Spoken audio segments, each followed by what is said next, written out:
Greetings and salutations, DMs, GMs, referees, judges, game operation directors, and all other varieties of storytellers. This is your DM, Scott, and it's time for a Monster in Minutes.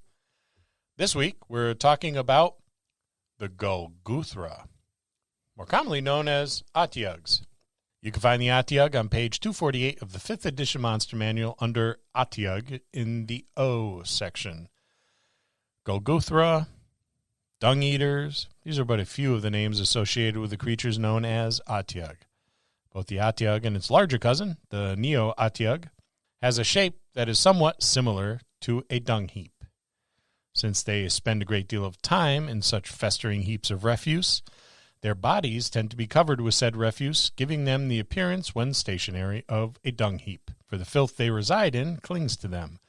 These creatures are malodorous as well, smelling like the festering heaps of dung that they dwell in. How many times in a paragraph can you say dung? The body of the creature is lumpy and is mottled green or even brown. These creatures are about 8 feet wide, can weigh up to 500 pounds, and are incredibly strong. Being able to snatch up even the heaviest and most formidable of warriors it could get its tentacles upon. This massive girth, strangely enough, is supported by 3 thick elephant-like legs. The creature has 1 leg in the back and 2 up front. This beast has a pair of tentacles that sit almost atop its back. These tentacles end in leaf-shaped appendages that are lined with spikes. These appendages help the creature to grab onto its prey, hold it firmly, and shovel it into its gaping, toothy maw. The creature sees via a long stalk that holds 2 yellowish-purple eyes. This creature uses this appendage in a similar fashion as a periscope, burying itself in a pile of offal and awaiting for prey to blunder by. Let's have a look at what they can do.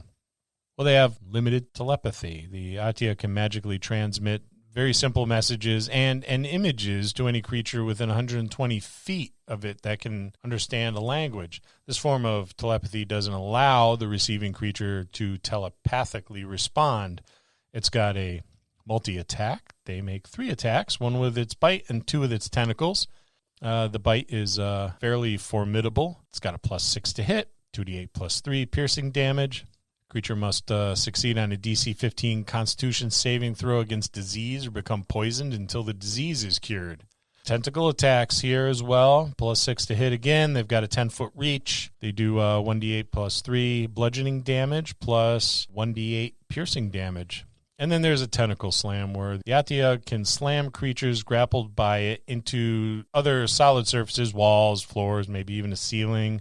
Each creature must succeed on DC 14 saving throw or take 2d6 +3 bludgeoning damage. So it's a pretty formidable creature.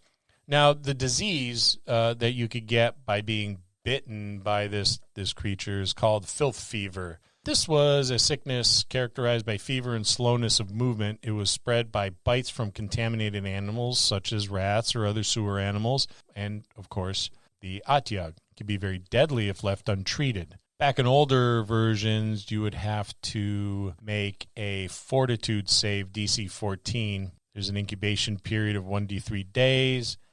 You take damage to your dexterity and constitution of 1d3 points. Any saves made are going to be constitution-based. So that is your filth fever. An Otyugh will never be surprised by the approach of another creature. Remember that telepathy feature to the creature? This is why. It is said that the creatures have a limited type of telepathy, making them aware of their surroundings and any other intelligent or otherwise creatures in the area. Many individuals will speculate that this telepathy can be used to insert a suggestion into the mind of unwary creatures nearby their lair. The suggestion will attract these creatures to the Otyugh, which will be lying in wait to ambush them. Otyughs prefer fresh meat, but they'll consume rotten decay. But when the opportunity arises for it to grab something nice and fresh, it's going to take it. These things are most often solitary, but may coexist in a symbiotic fashion with another creature.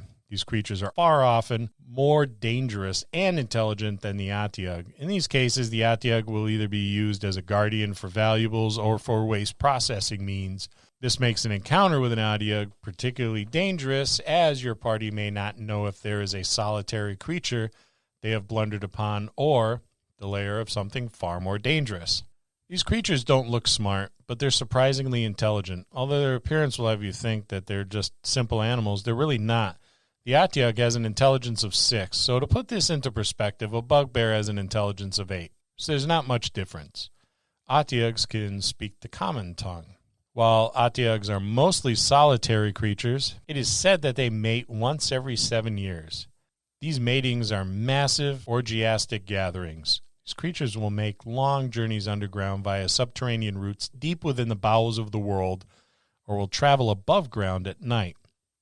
It's suspected that there's a special breeding ground for the Otyughs, because here, where the remains of countless ancient creatures lay, the Otyughs will begin their orgiastic mating frenzy. Try sleeping tonight, folks.